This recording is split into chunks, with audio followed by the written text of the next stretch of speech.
My mother-in-law and asterisk tagged my parents in a group chat and mocked our family traditions. That's not culture, that's just weird, she typed. So I printed every message and read it out loud at the family reunion. I never thought I'd be the guy standing in front of my wife's extended family, holding a stack of printed group chat messages, reading them out loud like evidence in a courtroom. I never wanted to be that guy. But when someone insults your parents, mocks their traditions, belittles their values, and does it in front of a digital audience of family, you hit a breaking point. Especially when the person doing the mocking is your own mother-in-law. For years, I let the small comments slide.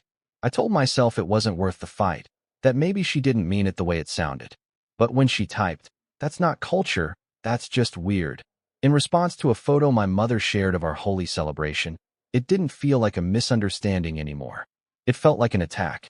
And what do you do when someone attacks the very foundation of who you are, and does it so casually, so confidently, in front of everyone you're supposed to call family?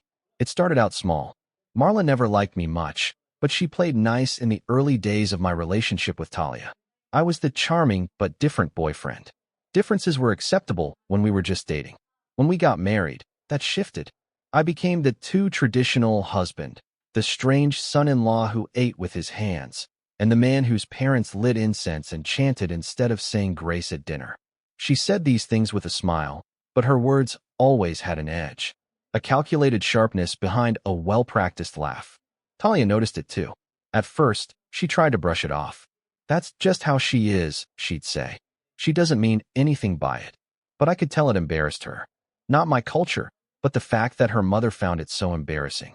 It made her quieter around my parents, more hesitant to invite them to shared holidays. And when we did host, she would meticulously plan the decor to make it more neutral, which meant more white candles, fewer marigolds, more turkey, less biryani. Still, I kept my peace. I had grown up with enough people side-eyeing my traditions to know how to navigate it.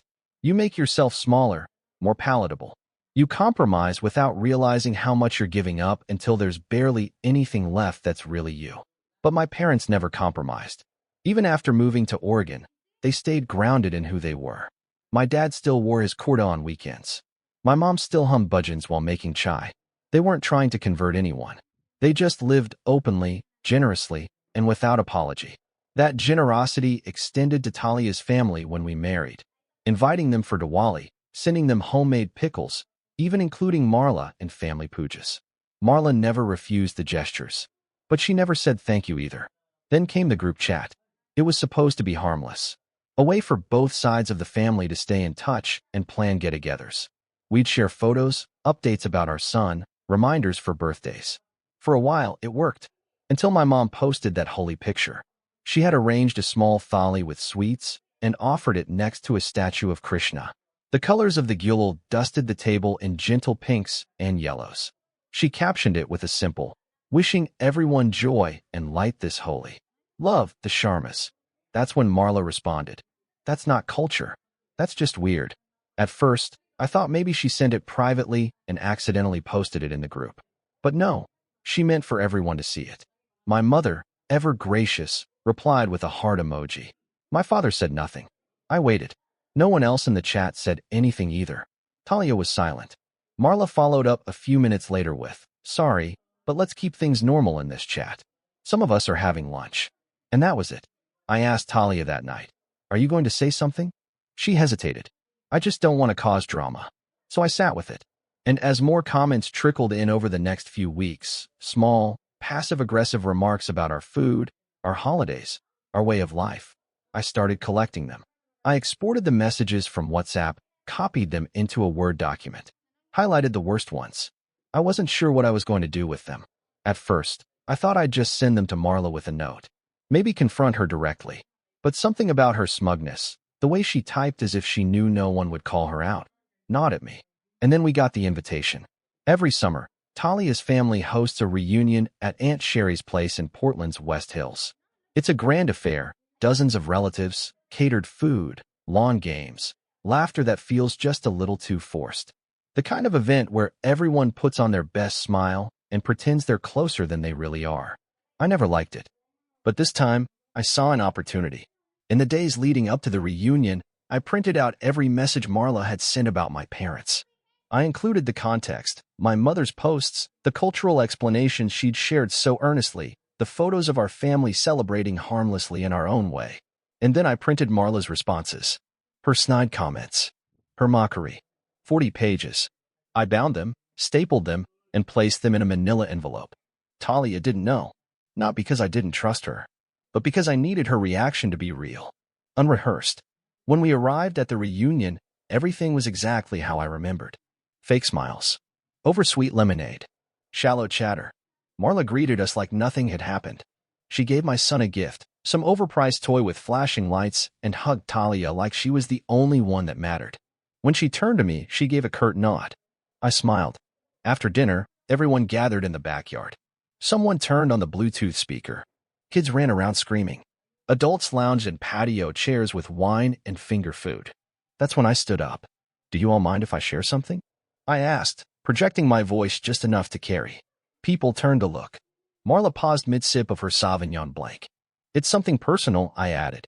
But it's important. Talia glanced at me, confused. I walked to the middle of the yard and pulled out the manila envelope. I opened it and removed the stapled packet. I printed out a few things from the family group chat, I said. Some of you might remember these messages. Some of you might not have paid much attention at the time. But I think it's time we all take a closer look. Marla's face started to change. The tightness in her smile was visible. Talia stood up from her chair slowly. I began to read. I read my mother's holy message. Her warm words. The photo she'd shared. Then I read Marla's reply. That's not culture. That's just weird. I paused. Let it hang. I read more. The comment about keeping things normal. The jabs about spices. The dismissal of Raksha Bandhan as some culty bracelet thing. With each word, the energy in the yard shifted. Some people stared at their drinks. Others looked at Marla. She tried to interrupt once. This is completely out of context. I raised my hand. I didn't interrupt you when you wrote these. I won't be interrupted while I read them. Talia didn't stop me. She didn't say a word. And I kept going. But that wasn't even the part that hit the hardest. That came after. I turned to face everyone again, holding the papers a little tighter. My voice stayed calm, but I could feel the pressure in my chest. This wasn't just about defending my parents anymore. This was about holding a mirror up to people who had been allowed to hide behind politeness and passive aggression for far too long. I read one of the later messages, one that had slipped by most people when it was sent. It was after my mom shared a story about her first Thanksgiving in the U.S., how she tried to roast a turkey with Indian spices and accidentally smoked up the whole kitchen. It was a sweet, vulnerable memory. Marla replied, I guess some traditions really don't translate well. Maybe stick to what you know. There it was. Dismissal cloaked in a smile. That was her specialty. I looked up after reading that one and said, this wasn't a one-time slip. It's a pattern. My father-in-law, Charles, cleared his throat uncomfortably. Maybe this isn't the right. No, I said. This is the right time. Because it happened in front of all of you.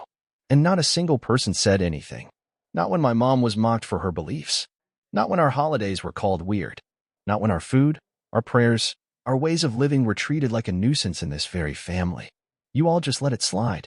The silence thickened. The sound of kids playing in the distance had faded, like even they knew something was happening.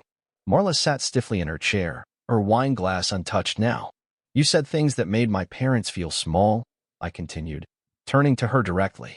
You tried to erase their dignity, and you did it with the confidence of someone who assumed they'd never be called out. She opened her mouth, then closed it again.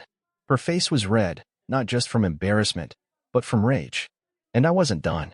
I want everyone here to know that the only reason this family had a functioning reunion space last year, the catering, the rented tents, the backup generator, was because I fronted the deposit when the initial payment fell through. I didn't tell anyone, because I believed in being generous and showing up for people even when they didn't show up for me. I paid out of pocket. Quietly. That got their attention. A few people looked around, murmuring. And the reason Bryce, I gestured toward Talia's cousin, got a business mentorship from my company, the reason Sherry was able to get her refinance pushed through last fall, that was me. I put my name on it. My firm's name. I didn't raise my voice. I didn't have to.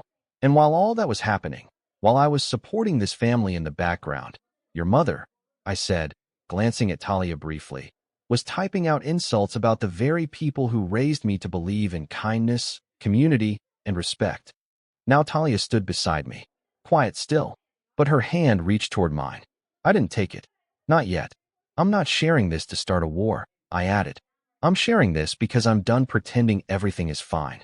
I'm done being silent so other people can be comfortable. No one knew what to say. It was like a switch had flipped in the air. Aunt Sherry stood up, looked at Marla, and muttered, "You really said that?" Marla stayed frozen. Talia finally spoke. He asked me to say something. I didn't. I was afraid of causing drama. But I see now, I allowed it to happen. There it was. Truth, heavy as a stone. Then my son, Ariv, wandered over from where he'd been watching a few feet away. He was holding a juice pouch. He looked up at me and said, "Are you mad, Papa?" I bent down and kissed the top of his head. "No, buddy. I'm just telling the truth." And I turned back to the group. My parents have never demanded anything from this family. They've shown nothing but respect. They welcomed all of you into their lives without hesitation. What they got in return was mockery. I pulled out the last page. "This was sent 2 days ago," I said. It was a message from Marla responding to a post where my dad shared a picture of the hand-painted dia lamps he and Ariv had made together. Is this another one of those spiritual things? I swear every week it's something new. I guess some people never grow out of make-believe. I looked around at everyone. This is the woman some of you still treat like a pillar of this family. Marla stood up abruptly, her chair scraping against the patio. I will not be humiliated in front of my own family like this. I looked at her. Calm still. You humiliated yourself, Marla. I just read your words back to you. She stormed into the house, her heels clicking against the wooden deck. Charles followed a few moments later, looking 10 years older than he had at the start of the evening. I finally sat down, and only then did Talia take my hand again. The murmur of voices began to fill the silence, people whispering, processing, avoiding eye contact. But I didn't care. I sat there, in the middle of that perfectly manicured backyard, holding a 40-page packet of truth in my lap. And I waited, not for an apology, not even for understanding. I just waited to see who had the courage to speak next. The silence after Marla left was unlike anything I'd felt in this family before. Usually, noise filled every corner, whether it was light-hearted gossip, wine-fueled laughter, or the constant drone of people trying to outdo one another with success stories and vacation plans. But not that night. That night, silence said everything. Talia stood next to me, still holding my hand. For the first time in years, I saw her looking at her family, not through the lens of loyalty, but with clarity. It was like a fog had lifted. Her shoulders, usually tense at these events, slowly relaxed. She wasn't afraid anymore. Neither was I. Aunt Sherry finally broke the silence. She approached with a tight frown, but her voice was soft. "I didn't know it was that bad, Naveen. I saw some of the messages, but I guess I didn't realize." "You didn't want to realize," I said, not unkindly. "That's how this stuff keeps happening. You tell yourself it's not that bad, and then one day someone you love is quietly carrying a weight you helped create." She nodded, swallowing whatever pride she had. "You're right. I'm sorry." Other family members started trickling over. Not all of them, but enough. Bryce came over, rubbing the back of his neck. "I don't know what to say, man. I thought some of the things she said were off, but I figured it wasn't my place." "You don't need the perfect words," I said. "Just don't be quiet next time." He gave a small nod and looked genuinely regretful. And then, to my surprise, Aunt Sherry brought out a tray of tea, my mother's special masala blend that she'd brought as a gift but hadn't gotten a chance to serve. "I think we could all use a reset," she said. We sat, slowly, in smaller groups. No one dared pretend nothing had happened. There was a humbling honesty in the air now. My parents, who had been sitting inside after the reading, were finally coaxed out by Talia. My mother smiled gently at those who apologized. My father kept things gracious, but firm. "Respect is not earned with time," he said. "It is earned with effort."